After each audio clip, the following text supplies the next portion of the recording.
Underneath a Philly skyline, loose papers and soda cans decorate the necks of our neighborhoods. But see, this litter can't filter into our painting. Our picture is color, bright love, wonder, and hue. Sometimes taking a stand means taking a new view. So let's sing to the sun with our waist up to our waist. We can't wait for no one else to clean up what's on our plate. See, this is a people's call to the older and the youthful. These streets are reflections of ourselves. Let's be beautiful.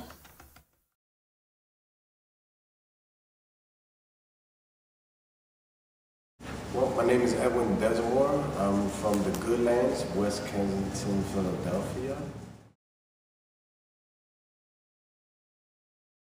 Well, growing up, my family, from my mother's side, was one of the first Latino families in the community that we moved into. So it was predominantly all white. So I remember the community just being so clean, the buildings looking freshly painted. I remember as a kid waking up and going outside, seeing the street trucks come out and clean up the neighborhood. I remember watching neighbors come out and turn the fire pump on, and the water is trickling down the street and folks are cleaning up behind it. It was something like almost a tradition for folks to do that almost every weekend or every time they get the chance. So it was something that you grew up watching in the beginning.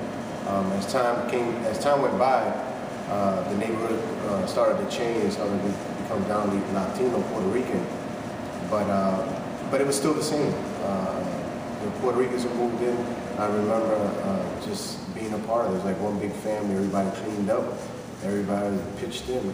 But as time went by and drugs entered the community, somewhere down the line, we got lost in translation, lost in what self-pride was, self-respect, and before you know it, you eat a bag of chips, it was thrown on the floor. Before you know it, you drink a bottle of soda, it was thrown on the floor. It makes you know it became something that was common, something that was more like, I don't want to say a tradition, but it became sort of culture. It's kind of like we lost our way with that. On our block, basically it was like all low income, a very poor neighborhood. I noticed a lot of abandoned buildings, a lot of trash, a lot of, just poverty everywhere. And the most I remember is the abandoned houses. And back in the day when there wasn't nothing going on in the park, we used to play in the old houses. And it was, as the years gone by, there were more and more abandoned. People would move out for whatever reason. Then the drug dealers started using the old houses to put their stash in it. Then there was, instead of putting out the trash for the trash collectors to come, they would dump them inside the abandoned houses. So we had rats. We had the odor in the summertime piled up trash up to like the entire first floor of the abandoned houses. And city services weren't quick or weren't, they lacked. The services lacked. Like they didn't come out and clean and seal like they do now. There was the drug dealing, there was the hanging inside the house. They used it as safe houses. They used it to hide from the police. So during the years that I lived there, more and more homes where people would move, no one would move in, so it became abandoned. Aquí antes eran puras drogas, pues en el parque no se podía pasar. Hace como 4 años mataron a una señora todavía aquí en el parque. Y era cosa fea. Pues se pone uno hasta nervioso, porque por ejemplo en Filadelfia, para 10 años atrás, se vivía más, ¿cómo se llama? Con más comunicación. Si yo tenía un peso en el bolsillo y nadie estaba velándolo para quitármelo.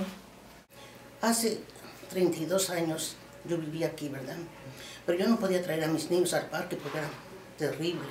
Había una fuente de agua y 2 baños, uno para caballeros y otro para damas. Pero hacían cosas feas, fumaban, tomaban, tiraban las botellas, hacían muchos desperfectos. Entonces yo no traía a mis niños aquí. I guess growing up at 6th and Jefferson, we had a playground right at the corner. And one of the fondest things that I remember, like with my sisters and my brothers, were we used to go swimming in the pool. And so I spent most of as a kid, I learned how to swim when I was really young. So I spent a lot of time swimming and doing playing football and baseball and hanging out in the park. So a lot of activities from the neighborhood surrounded the park. And in the summertime, that's pretty much what we did. We hung out in the park. We were involved in a lot of activities. Me sentía mal porque no me gusta eso. Me gusta que la persona esté tranquilito, si quiere hacer la cerveza o el trago. Tranquilito, pero allá pasaron muchos problemas que hasta hubo 2 o 3 muertes en el parque. Ahora la gente ha cogido confianza y ya ustedes cómo se está viviendo. No hay eso que había antes, ¿no? Que se bebía mejor. Antes uno hasta con las puertas abiertas, pues hasta las puertas sin seguro, pues uno dormía, pero a esta fecha todo ha cambiado, ¿no? Sí. Y todo ha cambiado. Bueno, uno sale con miedo, ¿verdad? Pero como está la situación ahora, uno sale con miedo. No. Como tal situación ahora, uno sale con miedo, ¿ves? Sí. Ya hay mucho crimen, hay mucha maldad, y ya las personas no pueden salir. Uno sale con la cartera y mire, y matan a uno por quitar la cartera. No se puede, ya tenemos miedo de salir. Yo soy una que yo me da miedo de salir sola.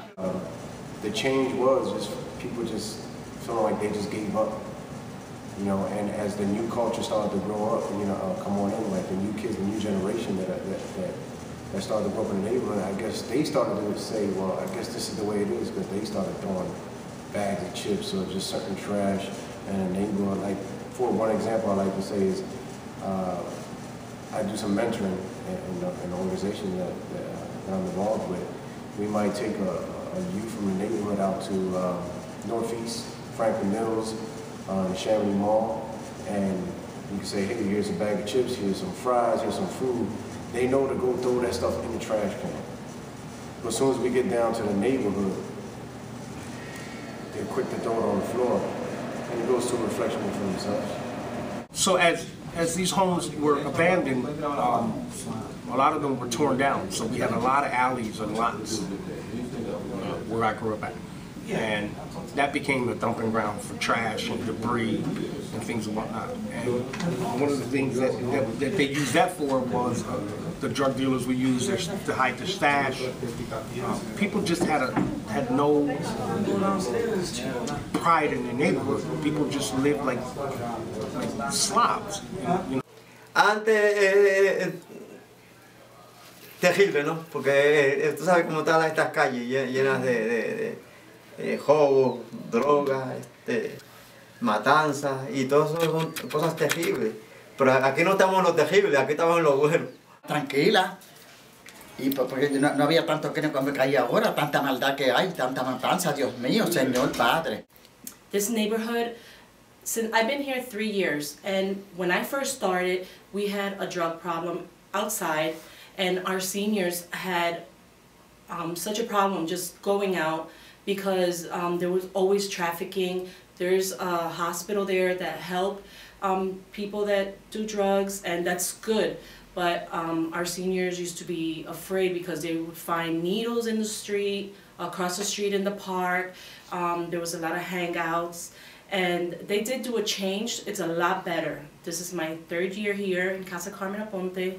It's a senior housing, and I've seen a change. They clean the park all the time, and the senator, I was able to get a grant. They helped me with the grant so we can put cameras in our building for our seniors, because they wasn't feeling safe around here, but a lot has changed, so I'm hoping it gets a lot better. I remember 4th and Cecil B. Moore, where we had the Stetson Hat Factory, which is a big company.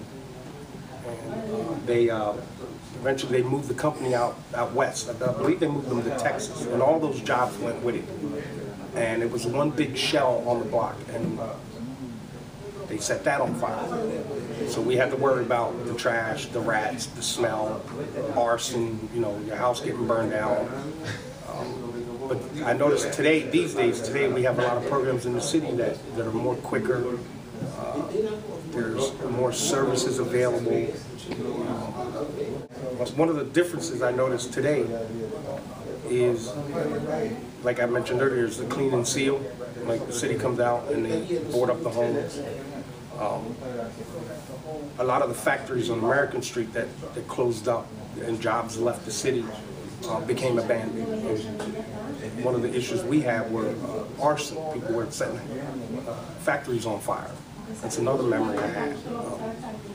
The change was, I believe, I remember the elders of the community who used to love to come out and clean. It was more fear because of the drugs that were on the corner. They wanted to come out and clean, but now you couldn't clean because you might clean up somebody's drug stash. You might clean up or step on a needle. So that's what kind of like prevented and intimidated and kind of like just took the want to, the desire to keep the community beautiful in the beginning like it really was. But Honey Park, it's interesting, we purchased our house in Honey Park in 1975, and the area was demographically changing and became really, really drug infested. And if you go to Honey Park now, it's being transformed again, and many of the people that were there who've stayed there, as I walk through the areas, it's like we're finally starting to clean up ourselves up again. So we went through it was nice, so it was bad, so kind of now it's on the rebound. Well, one of the issues I believe that is really affecting our community is, and I'm going to keep it real, I believe the ladies, they do so much, but I think that men need to step up a little bit more. And as I remember correctly growing up, men stepped outside their house and we wasn't doing certain things. You wasn't going to be outside acting a fool. You had to take that off the block. You had to take that somewhere else. Somewhere down the line, we kind of put blinders on and just walk right into our house. En verdad la ciudad estaba sucia. Sí. Y había mucha gente de esta que molestaban en la calle. Una vez yo iba para mi trabajo y esto no fue por aquí, esto fue en Indiana y la 20. Pues me bajo de la guagua. Yo estaba jovencita para ese tiempo. Y me persigue este carro. Pero yo no me doy de cuenta porque yo voy con mi mente para mi trabajo. Entonces, pues, cuando llego así a la entrada, yo iba solita, pues se baja un moreno, estaba bien vestido, un carro bonito.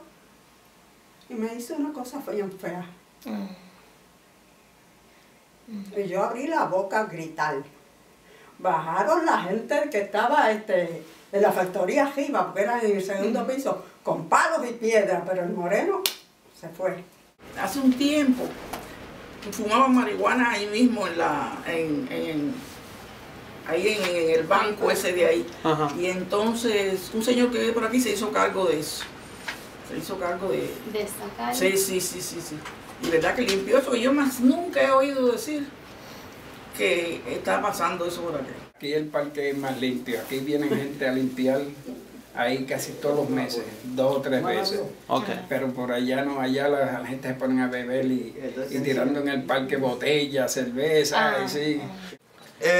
Lo que pasó fue que antes el gobierno, la policía ejercía, ¿no?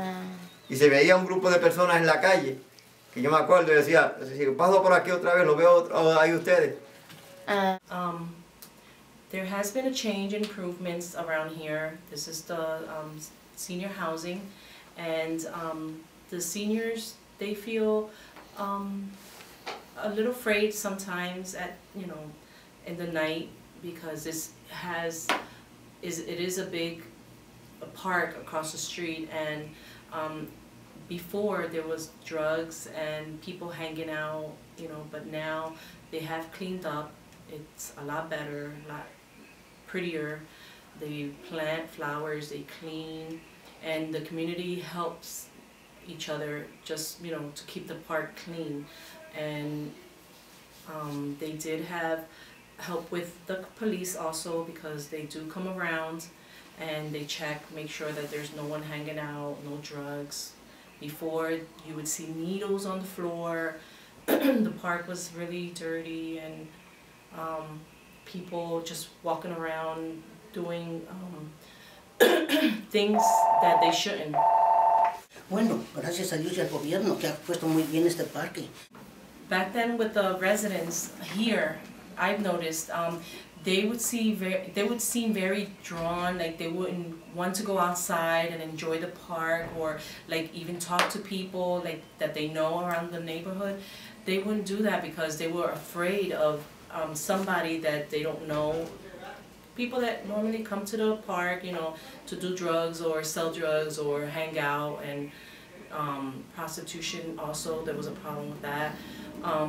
So now they feel a lot better. They still won't go out at nighttime because they're still afraid it might happen, you know, that's anywhere in Philadelphia.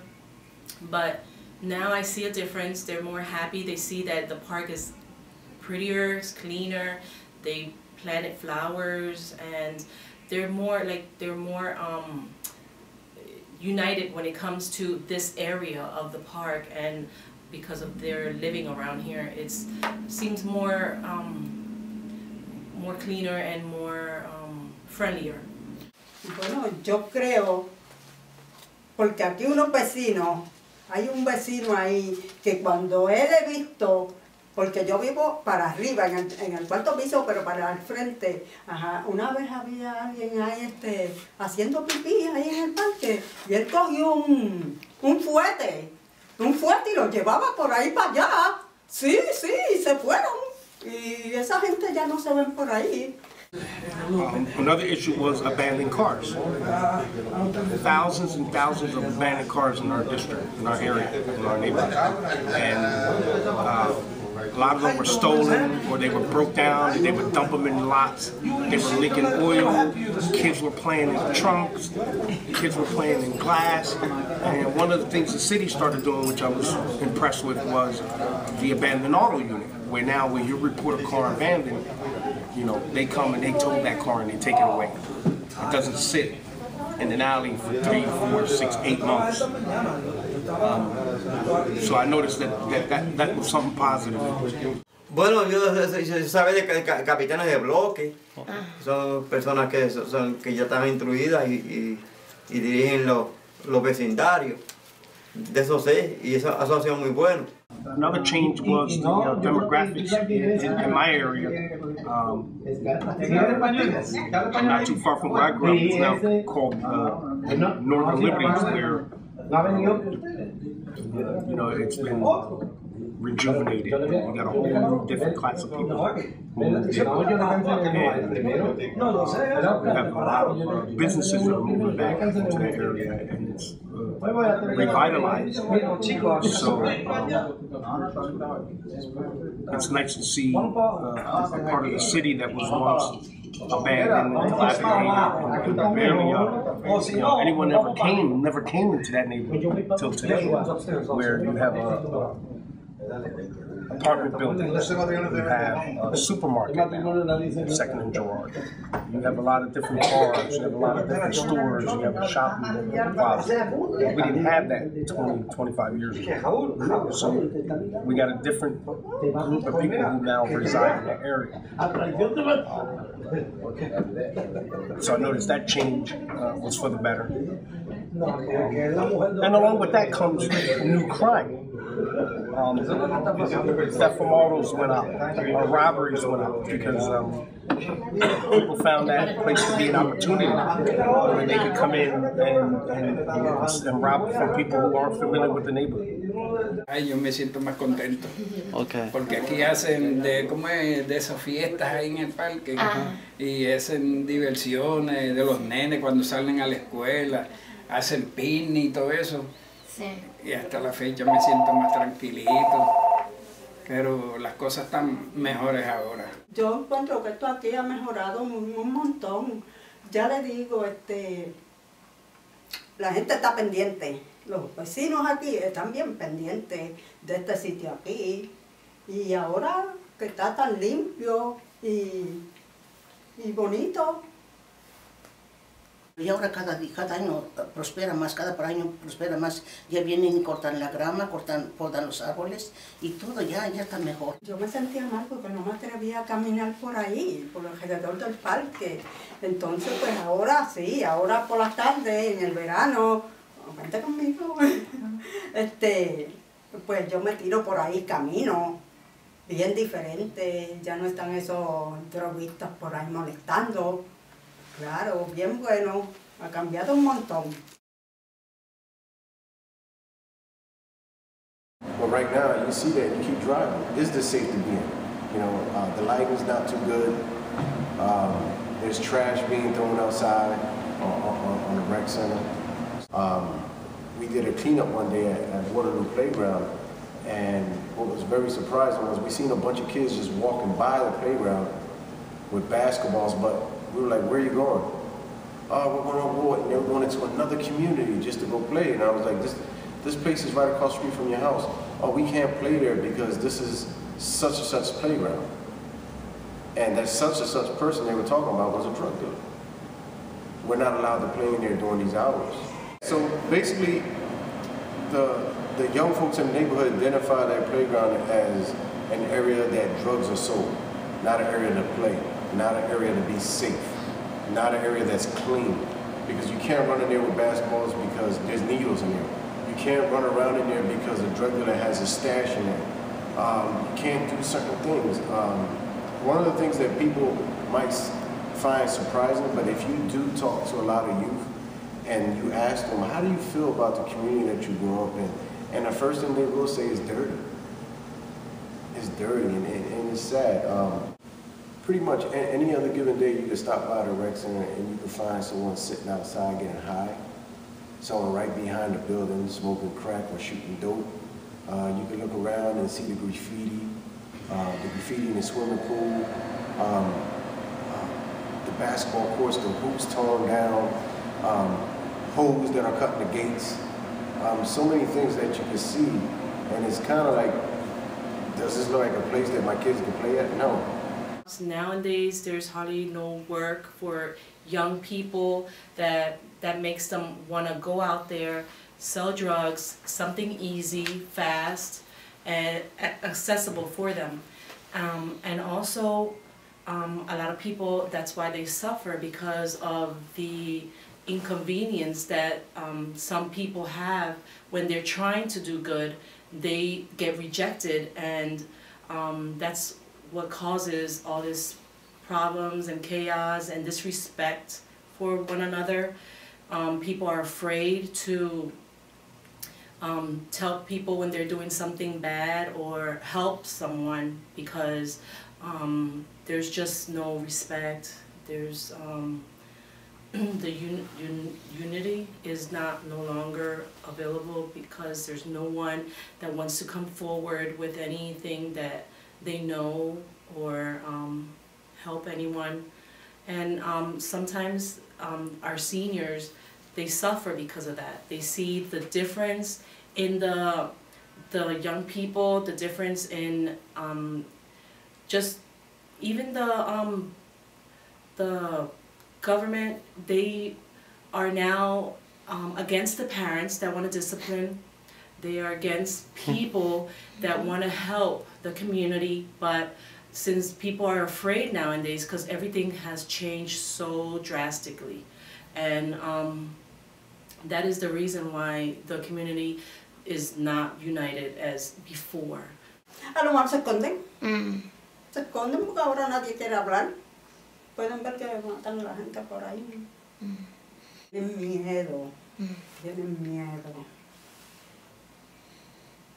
Esa es la tristeza, por eso que no prosperamos aquí nada, porque unos quieren meter la mano y otros se echan para atrás y así nunca podemos hacer nada.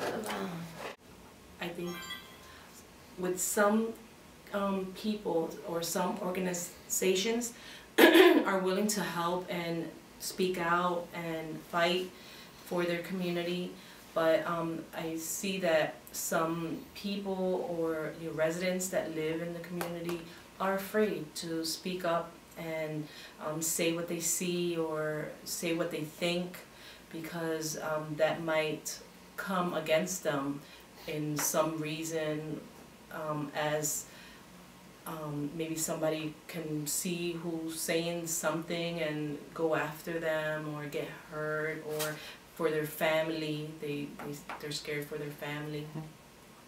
Or for their possessions, their car, their home. A lot of times, one of the things that we get is the people want to organize, they want to do something, but they're not sure how, and so the ball gets dropped and no one does nothing.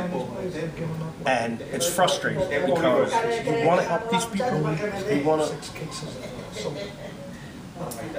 to make their community a little safer, a little better, a little more thriving. Everyone wants to live in a peaceful environment. But if the people who live in that neighborhood and are part of that community don't get involved, then it's not going to work. You can't rely on other agencies and other organizations to come in and say, we're going to do this for you. We can't do it for you. We can help you. We can assist you. We can give you resources. We can give you guidance. We can educate. Perfect example, Town Watch. Philadelphia More Beautiful. Philadelphia Police Department. Philadelphia Fire Department. There's services that they provide to communities that people aren't aware of. Little girl got picked up by some guy, mom sent her to the store alone and got sexually assaulted. You know, how somebody didn't see this little girl get grabbed by some guy and dragged into a house? You know, I tell the kids all the time, you guys have created a mind your business mentality. Every time you ask me, yo, what's your, mind your business, mind your effing business, and people look the other way. You know, this is a prime example. The other day on the platform on the train, a baby carriage falls into the tracks. And everybody's like, oh my God, did you see that? Did you see that? And I said, no, what I saw was the guy that was standing with the coffee and the donut and just looked and watched the baby carriage fall. That's what I caught. It's not my baby. And he just looked. And you see him, he's just looking and watching it roll into the tracks. And I was like, wow. Not one, he didn't even think, let me drop the bagel, the coffee, whatever, and grab the... We need to get involved. We need to take our kids back. We need to take our communities back. We need, just like they said, basic needs. I think most of it has to do with fear. Fear of reprisal, fear of the bad people coming back and taking action against them in a negative way. A lot of it has to do with, oh, that's not my problem. I'm only in control of my house and my kids. What happens out there is not under my control. And a lot of it has to do with they're not informed, they're not educated. They don't know what it is they can and can't do. But I think the number one reason that communities fall apart is fear. It's fear of if there's a drug gang on that corner, if there's a shootout. No one wants to be a witness. No one wants to say, hey, I saw what happened, because they fear, you know, these people coming back after them. But also, a lot of families who move in, you know, don't stay long. There might be a quick, how do you say it? You know, they come in, they only live there for a year or two, and then they move out. Like, the turnaround rate is high. So why should I invest in anything like a Town Watch? Why should I volunteer to clean this lot? Why do I have to do this all the time? I'm not going to be here that long anyway. I'm out of here. So there's no real connection, no real ownership of that community. Another reason could be that it's always the same people who are doing all of the work all the time. And they get tired, they get fed up, and they say, why should I have to do this? Mayormente estamos falta de protección. Okay. No hay mucha ayuda en ese aspecto, ¿no? Y necesitamos más vigilancia del gobierno para sentirnos mejor. Será que la gente se involucre, que estemos pendientes unos de los otros, ¿verdad? Y si vemos algo, que lo digamos. Y eso creo que si uno ve, pues decir lo que uno ve. Y no estarse escondiendo. Bueno, lo que tiene que pasar es que se mejore la sanidad. O sea, que hay mucha basura. Y la mucha basura lo que trae es enfermedades. ¿No? Y estamos llenos de basura aquí en Filadelfia, no podemos negar eso. Y necesitamos más limpieza, más cooperación de los que viven aquí en Filadelfia, para que esto se mejore. Y tenemos que vigilar por nuestro bienestar en donde vivimos, ¿no? One of the things as I was growing up that was very important to my family and to my social network was baseball leagues, shuffle leagues, and some of those things. And so one of the things that is very important to me in the office and where I spend a lot of time and resources is rebuilding parks, because I understand that the leagues and all the activities that happen around open space, recreational space, is where families are together. And so I have a commitment to support all those groups. So all the dance groups, all of the handball association, all the baseball leagues, my old timers, my PR All-Stars, my Boy Scouts leagues, my rec advisory board, groups like Mimic. We have figured out a way to support them all and help build their capacity, because they become all these little networks kind of in the community. There's a building that's called Norris Square, which is part of all this, that they do find people. There's also, I met someone from the police department, I forgot his name, and he gets kids that are just hanging out, and he brings them to help with the community, plant flowers, clean, paint murals. Also, there's also someone here by the name of Victor. He lives next door to the housing, senior housing. I don't know what's his last name, but he also makes sure that he does things like this Christmas he did parrandas, where those are people that come to sing with guitars, and that's like really in the back, that they sing Spanish, and they sing about things that are happening, but it's a song, and they sing it with guitars, and it's really nice. So that was organized by a neighbor. Yeah, by the neighbors. So here, there's associations and there's people that really care about the community and have done a great change and a difference. That, those things made a difference. Yeah, that made a difference. So that makes people, they see that, and they, like my residents, they are more happier, more pleased, when they come out. It's such a difference.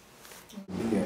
So one of our goals at Waterloo Playground is to bring that sense of home back. We want to bring back, we want to do some cookouts. Let's eat some food. After we eat that food, there's some trash cans. That's where the trash goes. Let's clean this up. Let's have a good time. Let's celebrate education. Let's celebrate safety. Let's celebrate each other. We're going to try to have more conscious there, maybe. Activities just to encourage and activate the neighborhood, come alive again. Someone asked me once, what is that community feeling? And I thought about that for a minute, and I said, this community's not feeling anything. They're numb. And we have to pinch them. They have to feel something. And it's like folks around here, sometimes it seems like they're walking around in purgatory. They're just stuck. This is where we're at. So a lot of times when I go in and we try to do community events, we always tell people, I tell folks, if you sit through this, I'm going to tell you what's really going on and how this is not normal. So it's basically like watching The Matrix. If you ever watch The Matrix, they say, Neil, if you take this blue pill, you will see the life for what it really is, the world for what it really is. But if you don't, you're going to go back to living your life every day thinking this is normal. But basically, when we feed knowledge, it's like feeding that blue pill to our community. Saying this is what life is out here, this is what the world, this is what's going on with the system, but this is how you can change it. This is how you can move against poverty. This is how you can move against racism. You can do those things. You can overcome that. But if you decide not to sit and listen, you're going to walk around thinking that this is every day. You think that this is a part of life, and it's not. This is something that is not normal. I visited one day, I was in the suburbs and outside of Philly, and what really stuck out to me was a gentleman told me, you see that corner over there? I said, yeah. He says, Somebody got killed there 10 years ago. And that was a big thing. It's still a big thing to that community that somebody got killed on a corner 10 years ago. But then if you come back down here, right around the corner from that playground, somebody gets shot. 10 minutes later, our children are running by, back and forth, running over the blood, jumping over the blood. And they would say, oh yeah, somebody got shot. And it becomes something that's built into their psyche, like this happens, this is normal, and it's not. And that's something as a people we shouldn't settle for. We need to start waking up saying, this is not normal. This is not who we are. We are better than this. So let's stop believing the hype about the Badlands, and let's stop believing, oh, that's West Kensington. Let's stop believing this is who we are, this is how it's supposed to be, and start believing that you are beautiful people. You need to respect yourselves. You need to love yourselves. And once we start doing that, I think no flame to shine. I think people will be dying to move in the neighborhood because, you know, we got it going on. And I believe Latinos, if we can bring back that culture of family, you know, everybody knows each other's children, everybody chips in the community block. It's going to be the good lands, man.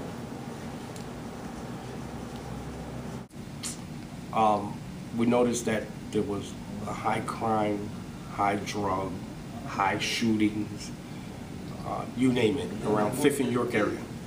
It's also right smack in the middle of our district, of this area. So we figured we'd start something here and then spread out evenly, like we go 3 or 4 blocks that way, 3 or 4, whatever direction. But we wanted to start it out in the middle. One, the services were needed here, badly. They had a lot of issues around.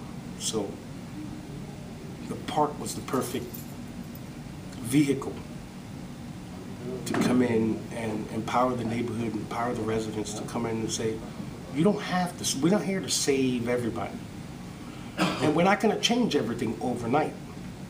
But if we start with something small, and whether that's having a fair and bringing entertainment and doing stuff for the kids, but something as small as, let's clean this park up. Let's roll our sleeves up and start working on this park and see how we can make that grow. And I think after the transition where you see the park now compared to how it was 3 or 4 years ago, you know, a lot of people were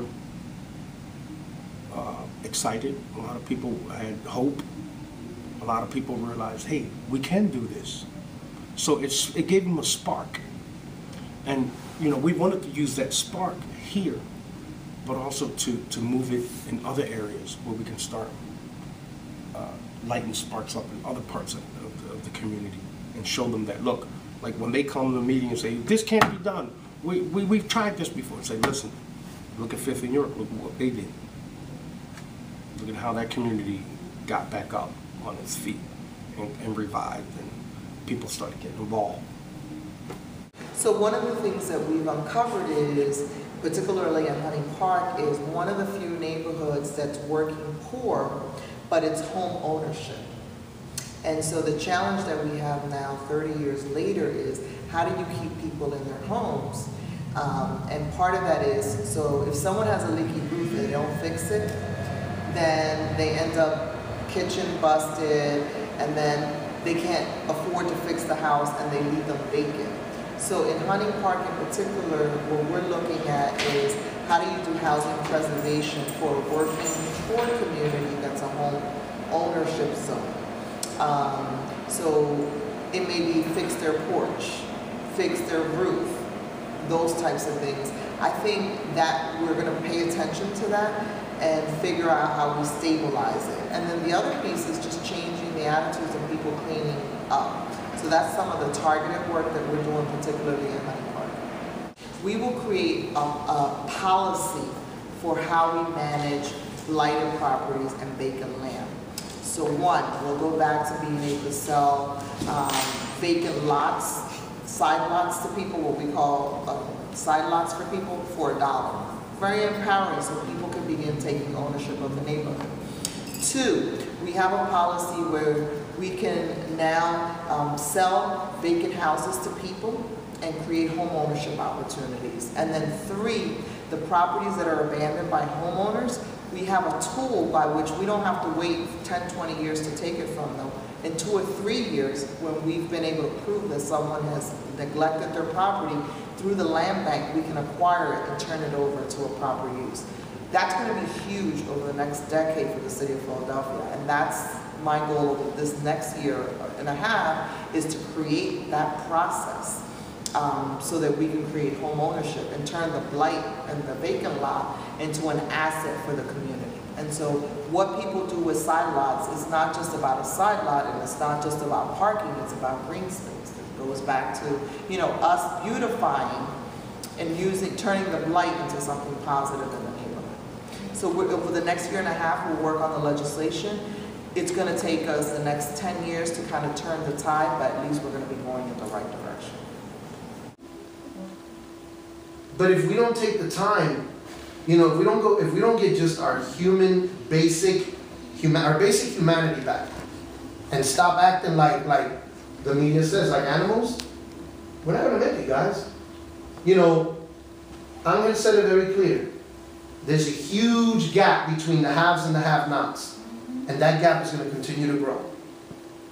And unless we start, you know, taking care of ourselves and looking out for each other, you know what? That Latino down the street that you refused to help last time, he's going to come in through your window. And he's going to take what you got because you're the closest one to him, and you have a little bit more than he has, and he wants it, and he's like, well, I don't know who else to rob. You got it, I need it, I'm going to take it from you. It's going to happen, guys. If we don't start to help each other, we're going to eat each other. Literally. So at some point, you know, we have to get uncomfortable. We have to give up the cup of coffee and give up the movies and give up whatever it is and say, today I'm going to take the day to do something for my neighbor. I mean, it's got to start somewhere. It's got to start somewhere. When people express frustration and anger, that means they care. When people don't care, they're not frustrated. The minute you get them to be a little frustrated, then it's like, okay, you care, so what are we going to do about it? I think that's been the best experience for me. You know what? One person educates one person who educates another neighbor, and the same way that bochinche goes down the block, then the information needs to go down the block. We need to let people know, hey, listen, you know what? What are you doing next weekend? How about we try to organize? How about we contact the city? How about we close up the street? How about we clean it and paint the graffiti and get the kids involved and take our community back? Just like, you know, Anna had said one time, one block at a time.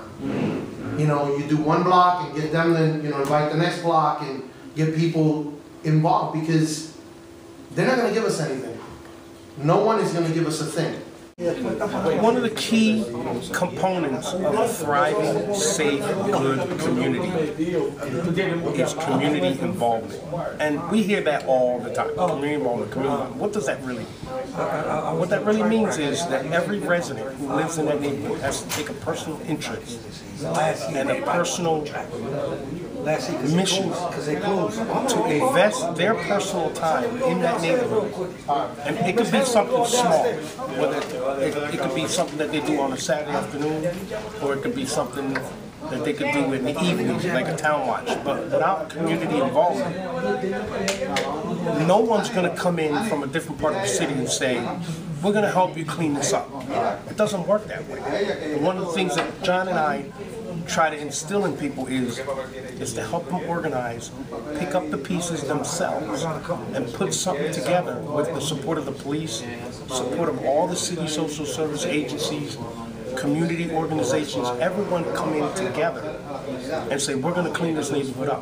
One of the many projects that we worked on is helping the organized communities to do, we started out small, and it was something as simple as a cleanup, a block cleanup. And then maybe after a block cleanup, maybe we could tackle on a certain lot, turn that into a garden, take a local playground and start taking ownership of that playground and cleaning it up and getting all city services to come in and help us and fix that playground up and put up signs and show people that, look, somebody here cares. Somebody here is working to better this neighborhood, whether it's cleaning up the park or cleaning up the lot. So a lot of the humps that we kept coming up a lot of the residents weren't sure how to do the organizing, how to get together, how to find out what city services are available. And we were able to bridge that gap between the community, city services, the police. So, you know, like we did at 5th and York, where we work with several different community organizations to help clean and fix the park. But the important part is that we make sure that they are the ones who do the work. They're personally responsible for improvements. They take that challenge on and they hold on to that. I don't know what the word is, but it's their baby. They can't rely on John and I, they can't rely on City Hall. This is your baby. We're gonna leave it with you, and you keep it the way it is, and you work to improve it and make it how you want it for your community. So we put the ball in their court. And one of the things we try to do is empower them so that we don't have to keep coming back and resolving any problems that they might have, because they now know who to call. They now know where to go. They now know how to get the people out and clean that and attack that problem. You know, but we have to at some point, we have to get uncomfortable. And it's not even about getting uncomfortable in a bad way, but say, you know what? I'm gonna skip going shopping on Saturday or I'm gonna go walk the neighborhood. I'm gonna take this Saturday to go knock on my neighbor's door and ask them, hey listen, what do you need? What are your basic needs? What are the things that you think we need in this community? Because if we don't get our own blocks together, if we don't get, you know, these kids that have killed and these kids that have gotten killed, that's just the tip of the iceberg. Most of those projects came from people coming to me because they were frustrated about it. And so how do you take the people's frustration and turn it around and say, okay, so what are we going to do about it? So when we do cleanups, you know, in alleyways, I go knock on people's door and say, I'm going to clean your alleyway, but you're coming out here too. Reminding people from everything from the access they have to keeping their streets clean. The city offers brooms and shovels and brushes and trash bags and paint and everything every spring, and most people don't even take advantage of it to clean their neighborhoods. Some people don't know that it's available. So through this network that we've been building, I think, one, you get people to buy in that government does care at different levels. Two is you get more investment, you know, as we remodel rec centers and, you know, we give them money and support their activities. The next part that we have to do over the next 4 years is really organize that. I took a trip to Portland, Oregon one time, and I was so embarrassed to be from Philly because like this community is so clean, the streets are clean, everything was just like so fresh, like a brand new city. And just coming back to Philly, and I started to drive closer to West Kensington, and folks already know it. They say, you know when you're heading close to the neighborhood, the more potholes you hit, the closer you are to home. The more trash you see, the closer you are to home, and it shouldn't be that way. We are better people. We are good people. I spoke to an elder before, and they said just because you are poor doesn't mean you have to be dirty. You know, they said we clean. We clean what we have in front of our house. We clean what we have in our house. So it's just about passing on that tradition, you know, trying to get these young folks to understand this is what we do to keep our community right. You know, a lot of our young folks just want to move out.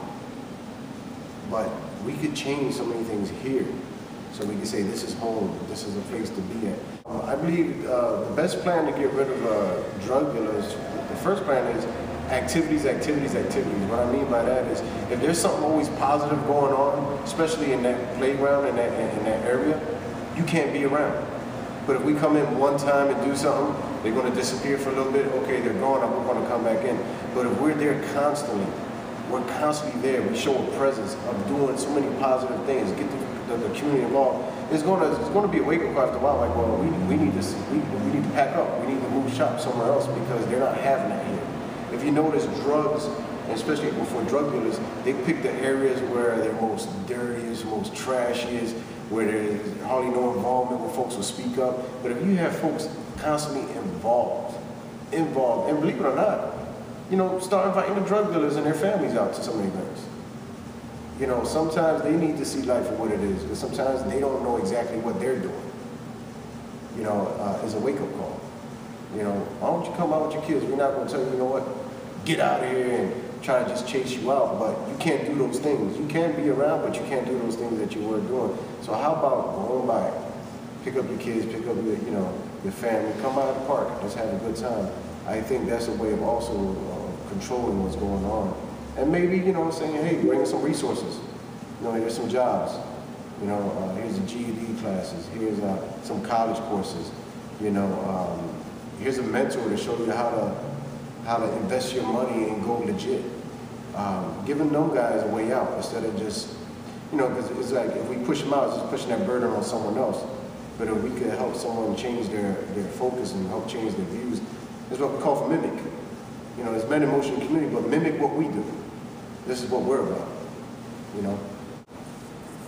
I believe North Square Park is a model as far as how they have the town watch, the folks being involved, the events, keeping busy, as far as with West Kensington Ministry, the North Square Park Civic Association, the 26th District, so many activities that are going on. It goes back to, again, activities. If something's always going on, there's not a chance for anyone to come in and bring something negative or pollute the park.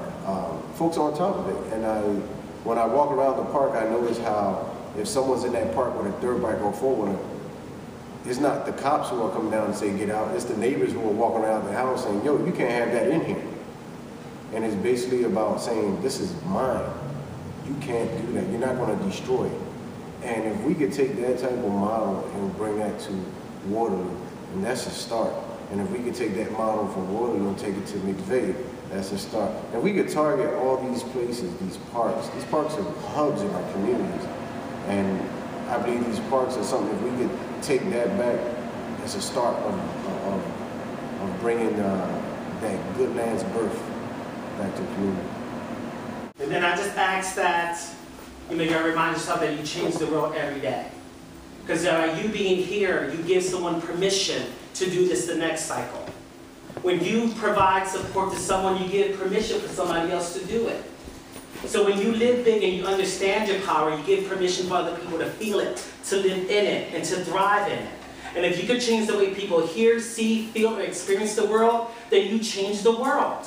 And it is our hope that we all leave whatever space that we're all joining together to talk about change, that we leave there more powerful than we were when we came in and ready to start creating that change so other people can see it and then know that they can do it. Our issue is that we don't live in our power. We think that we don't have any impact. We think that we are always hiding, that no one sees us. People see us. And if we begin to know that people see us, then people will honor us. But that can only come if we honor ourselves in our community. So I ask that you continue to change the world. If you don't want to do it for yourself, I ask that you do it for me. If you don't do it for me, I ask that you do it for my son, who would then inherit the world that you would make more powerful. All along the street, it's broken bottles and styrofoam. Rappers everywhere. And I don't mean the kind with microphones. It's at the point where kids can't even ride their bike along without kicking up the trash you couldn't throw away when you got home. This city's not a waste, so why are we wasting it? Why trash Philly? We should be embracing it. And it starts by not throwing garbage where the pavement is. So paper or cans, just pick it up if you see it. Philly needs a role model. Will you be it?